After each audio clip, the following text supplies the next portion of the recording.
There she is. That's- Sorry. Well, you're on time. We're just starting. Okay, good. Hey, Madam Chair, we're all set. Okay, thank you. All right, good evening, Northborough Housing Authority's board meeting, April 7th. Pursuant to the Governor Baker's March 12, 2020 order suspending certain provisions of the open meeting law, general laws 30A, 18, and the governor's March 15, 2020 order imposing strict limitation on the number of people that may gather in one place. The meeting of the Housing Authority will be conducted by remote participation. No in-person attendance by members of the public will be permitted. And with that, I will begin the meeting.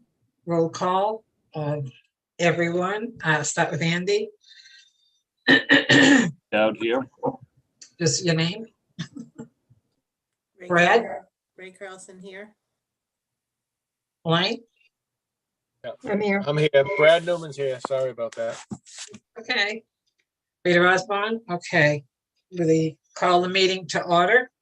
We're going to start by review and approval of the minutes. And I know Lynn sent them out. Did everybody get the minutes? Okay. Does anybody have any questions? Or if not, I'm going to ask for a excuse me, for a motion. So moved to accept the minutes. Okay. And any questions? Second, I'll second it. Andy. All in favor? Aye. Aye. Aye. Hi. All members voted aye. All right, Lan, report of the executive director.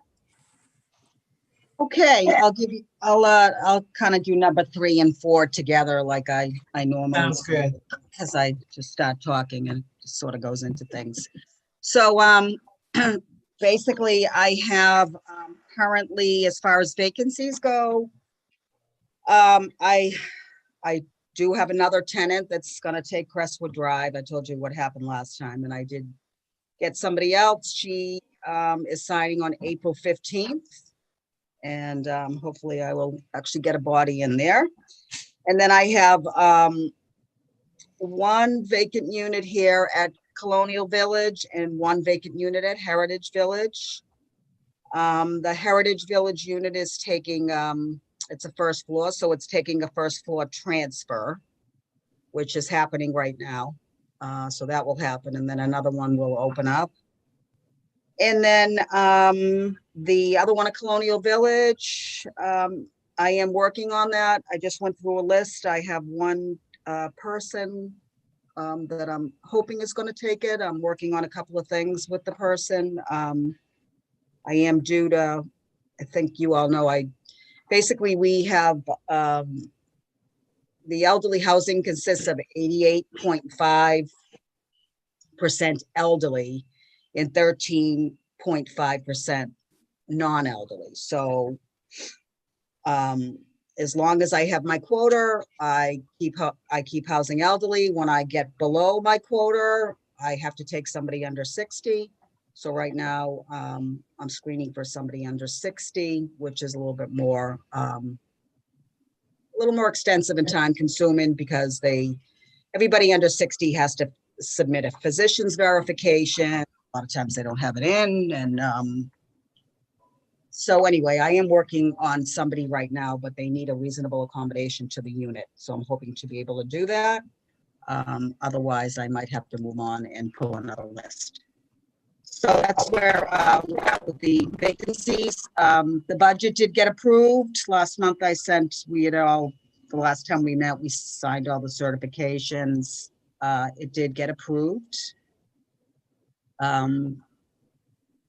Next week, April 14th, I have a PMR audit. So that's the other audit. The one that I had recently was the AUP, which is the financial type of audit. This one, the PMR, is part maintenance, and it's preventative maintenance and reporting and things like that. So that's a virtual audit. I did have one already in Southborough. They're doing it a little differently than they normally do because of COVID. They do, as far as me, they look at things like how quickly I fill my vacancies, do I submit my reports on time, if things like that. And then they also look at stuff with the maintenance department to make sure they have a preventative maintenance plan in place, a deferred maintenance plan. They randomly pull work orders to make sure they get done in a timely manner. They've kind of put a lot more on maintenance over the past couple of years as far as what they expect them to do for record keeping. You know, before they used to just do maintenance. Now they have to really learn how to do a little bit more. Luckily, Charlene is really good with the computer. So it's not so hard, and she's kind of meticulous about paperwork, but you know, that can be a challenge for some of them because it's not really their specialty, but she always does really well with it. But anyway, this particular one is going to be a little different. It's a lot has to do with just what we did with COVID over the past year and how we handled going into the buildings and, you know, what we did to clean and sanitize and all that kind of stuff. So that's next Wednesday. And like I said, it's virtual with my asset manager from DHCD, as well as Charlene participates with a maintenance facilitator. So we'll do that. So I think you all know that we did end up having the COVID clinics here, which was good. Lots of people, you know, got vaccinated. I think, you know, some people had already gotten vaccinated through the 75 and olders, but everybody else was offered one. Most people did take them. It ended up kind of being a little bit time consuming for us because they really didn't want to give the link out directly, which I understand to people because apparently people were registering other people when they were giving the link. So it ended up that Julie and I, and they had some volunteers too, would registered people on the computer. So yeah, everybody got their second shot last Friday here. So it was great. The Board of Health Kristen was great. You know, the fire department, everything really, they ran a really good clinic over there at the senior center. I thought it was very well done. And I appreciated everybody's help on getting that done. So now everybody in the office is vaccinated too, which I think puts everybody a little bit more at ease. We were all sick at once, so it was okay over the weekend. So that's that. I'll go, Lynn, yeah. do you think you got 100% participation for the vaccinations? Do you know? You have a sense? I don't know that I had 100%. I mean, I think there's a few that didn't take it. But I think most did. I mean, 100, no, but, you know, I don't know exactly. I'd say probably 90%, you know, something like that. There was a few that were reluctant and then some of them came through at the end, and they even did some home visits here for people that couldn't get out. You know, they came and did some home visits. People needed them. So I'd say almost most did, but there was, you know, I know of a few that just said no, you know, and you know, just have to respect that, I guess.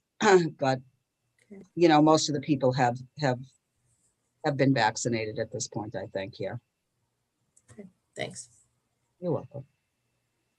So yeah, so it was good. It's a good thing. All right, so as far as projects go, few things going on. Some things are moving a little bit slow. I think just because of things coming in slow as far as supplies. So I'll just go through what the projects that I have going on. So my East Main Street, is getting a new HVAC system. That is out to bid currently right now. The bids are due on April 15th. I just got an update recently on, the kitchen project, 96 Northgate. They're still waiting on cabinets. I guess they said they were like 9 to 10 weeks out. This was a little while ago. This front entry modernization here at Colonial Village, which I'm kind of anxious to start.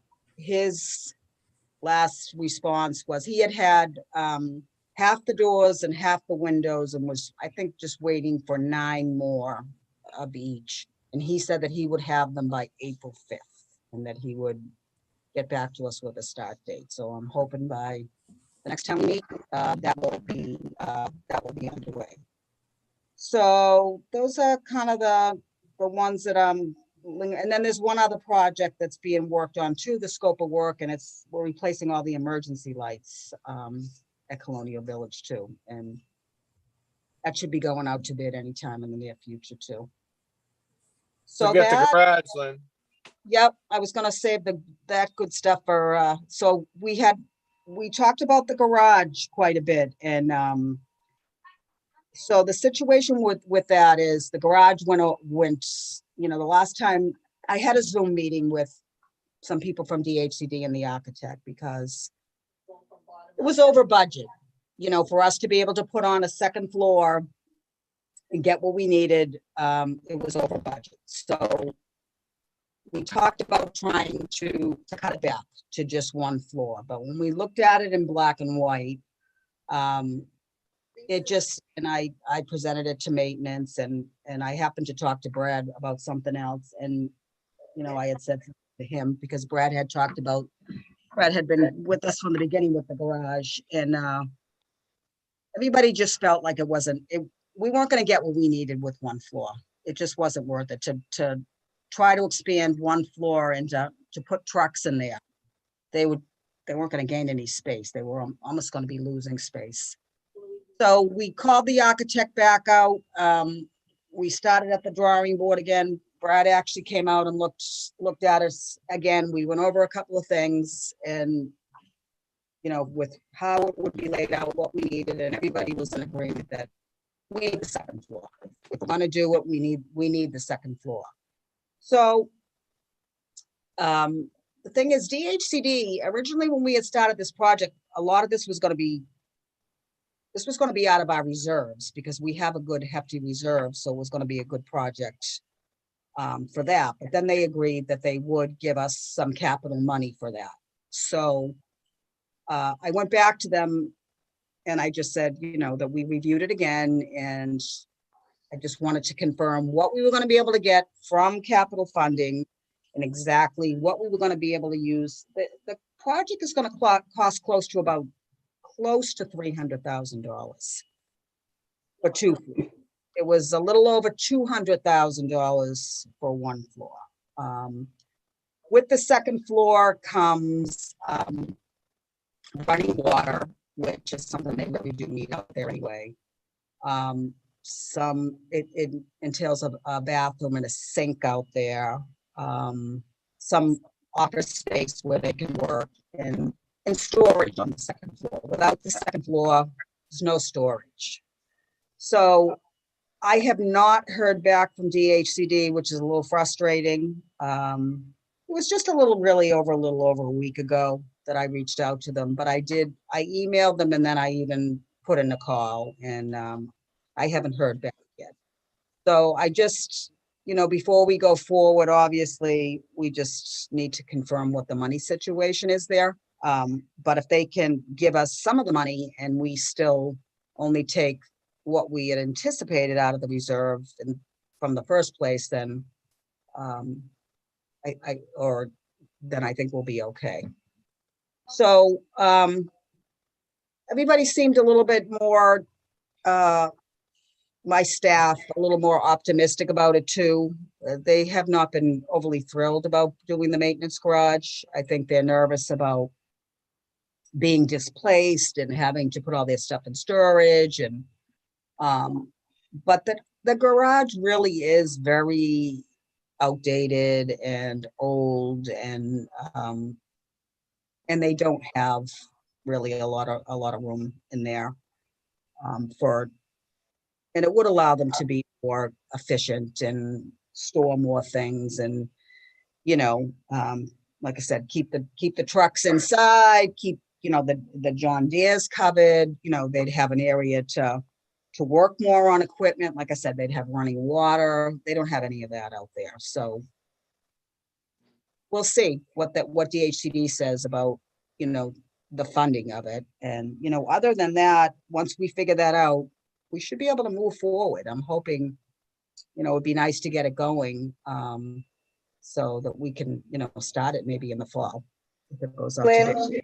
Lynn, didn't I think I vaguely remember it was the building inspector, the permit, something that you have to have a bathroom there if you're gonna redo If you it. have a second, you have the second floor, you do, yeah. Oh, I see, okay. And you can't call anything, office space, unless you have a bathroom up there too. Okay, okay. So- I knew there was something with the bathroom, so you're gonna have to Yeah, have a so second. originally when we were like, okay, should we try to cut back? And I'm like, okay, we don't need bells and whistles. We just need, but it really, it just doesn't give them any space, as far as what they're limited to. So as to where you can go without going up. It doesn't seem worth doing it, to be honest with you, to spend that kind of money. You'd get to be able to put the trucks in, but they're almost gonna lose space. So, So, yeah. So that's Need where office we're at space. with that. Yeah. Lynn, Yeah. I know this might put it back a little bit, but would CPA funds be available for something like this? Andy, you have any idea? I believe they are. That's a very, very good point. But now that you're saying that, it seems to me repairs were a part of the housing at one time. I don't know if they still are or not. I know it'd put you back another year because this year's cycle is already done in terms of applications, and the application wouldn't be filed until August. But Yeah, that's a good question. I guess I would have to check I know I've looked into other things that I think I asked, and I think Kathy told me no. no, okay. That would be my guess, but I'd have to double check because it's Yeah. not actual housing. It's just, a maintenance building. I don't know if it Yeah. was modified, but Okay. I'm actually attending the meeting tomorrow night and I can try to Yeah. find out. I'm thinking that about makes it, and sense. I'm pretty sure I asked her from the get-go, and I'm pretty sure the answer was no. But, Andy, if you can double check, I know that because I always think about CPA funds, and usually it's, everything I think of is no. So. Lynn, Unfortunately. what was the architect, I mean, he talked, he seemed pretty confident we'd get something from, a good sum, just 50,000. I mean, it almost looks like we could, that there's like, that we would be able to just to budget like $200,000 of it or capital funding. And if we can do that, then, and possibly use $100,000 of our reserves, then that's definitely doable. Because we talked originally about using more than that, so that's what he said. He thought 200 or even 215. So I'll see what they say. And actually, I have to actually do my capital plan probably over the next couple of months when for the next cycle of CIP 2022. So there may be even a little bit more money that I can put towards it when we see, Well, don't volunteer anything until they, come up No, I with it. mean, yeah, exactly. I mean, and maybe they'll give me a little more capital funding. Oh, good. So- Yeah. Nice. So I'm hoping that, somebody will get back to me pretty soon on it. Like I said, originally, they were gonna approve it. It's not that there was anything wrong with it. The architect had already done a bunch of the work I think he was waiting for one more. It was either plumbing or electrical. The design was fine. It was just, they wanted to, it was more than what was originally planned, which So I'll keep you posted on that. Lynn, just a couple things to All probably right, yeah, keep in go ahead. mind. Anybody, any uh, questions? Well, just not necessarily positive things, but I know material costs have gone up unbelievably in the past year, and they continue to do so. I've got a family member that works in that industry, and there's going to be huge dollars, coming in for public projects through the, Recovery Act that was passed. So it's going to probably be challenging to find, contractors. So just a couple things to keep in mind as you move forward with that. I mean, if you can get it done quickly, it probably would be a good thing, but. No, and I know, I agree. And I said that to the architect. I said, you think it's going to be difficult? Do you think things are going to be, more because of, and he said, no. He said he did allow for this increase, but yeah, I don't know. I guess, I don't know if it's the only thing I could think, I'm not sure, but I don't know if you get a different bunch of contractors that apply for state jobs than you do for people in the private sector. I don't know, but sometimes you see a lot of the same names, but like you said, I think it's going to be booming. So it's a good point, because generally with the project like that, you tend to get a lot of bids, but it might be different. So anything else, anybody? So the other project, I submitted the application to Mass Housing Partnership to have the feasibility study done. I had to get just a map from Kathy Joubert and a couple of other things. And I did submit it electronically, and they did just get back to me. And I have actually a meeting tomorrow with them at 4:00, a meeting online with. So I assume they're going to talk to me about it. I said, I had reached out and said, did you get my application? Do you need anything else? They said, no, we're all set. And then they got back to me and said, okay, we'll set up, can you set up a meeting? So I'm going to do that tomorrow at 4:00. So I'm hoping that they're going to say, yeah, we can do it. They may have more questions. I don't know, but they did respond fairly quickly. And I'll know more tomorrow. I did throw out to Rick and tell him that I was meeting and invited him. I checked with MHP, and he's gonna join too in case they, have any questions for him about, because I did write on the application that they'd be supplying, CPA funds and all that kind of stuff. So I figured, and I know he's talked to somebody from MHP before. So anyway, there'll be 4 of us on this meeting tomorrow. So hopefully we can go ahead and start with the feasibility study and see what we can, see what we can build for projects, build for units, if we can go ahead with it. They go ahead and check the land out and all that kind of stuff. So You're going to be busy. what's that? You're going to be very busy. Yeah, I know. With some big construction going on, I think, Do But they have any idea, Lynn, how many apartments they could put up, on there if they do the feasibility, or is it just to see if they can develop on it? I think both. I think I'm hoping all of that to, Okay. see that it's. I really think it's a flat piece of land. Yeah. All the utilities are there. So I think, my feeling is I think it should be buildable.